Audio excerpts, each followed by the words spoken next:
সিকেডির cause কিন্তু পরীক্ষায় জিজ্ঞাসা করে যে ক্রনিক কিডনি ডিজিজের কারণ কি, কি? এগুলো একটু স্পষ্ট করে বলি, তাহলে তোমাদের সবারই মনে থাকবে।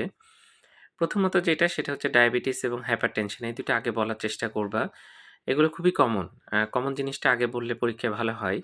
এরপর আসছে গ্লোমেরুলোনেফ্রাইটিস, এটা পাওয়া যায়, প্রচুর পাওয়া যায়। তাহলে ডায়াবেটিস, হাইপারটেনশন, গ্লোমেরুলোনেফ্রাইটিস ৩ টা গেল। এরপরে আসে interstitial kidney disease. Interstitial kidney disease একটা আমার ছোট লেকচার আছে, তোমরা শুনতে পারো। ইন্টারস্টিশিয়াল যে রেনাল ডিজিজ গুলো আছে সেগুলোতে কিন্তু হয়। রেনাল আর্টারি স্টেনোসিস, অনেক সময় যে রেনাল আর্টারি থাকে সেটাতে স্টেনোসিস থাকে। তার ফলে কিন্তু এরকম হতে পারে। এছাড়া অনেক সময় কোনো কজ পাওয়া যায় না। আননোন কজেও কিন্তু সিকেডি হতে পারে। তো তাহলে এবং পলিসিস্টিক কিডনি ডিজিজ বলে একটা অসুখ আছে, এটা বলার চেষ্টা করবা। তাহলে ডায়াবেটিস তো অবশ্যই মনে থাকবে, হাইপারটেনশন মনে থাকবে, গ্লোমেরুলোনেফ্রাইটিস মনে থাকবে, ইন্টারস্টিশিয়াল কিডনি ডিজিজ এটা মনে থাকবে, রেনাল আর্টারি স্টেনোসিস।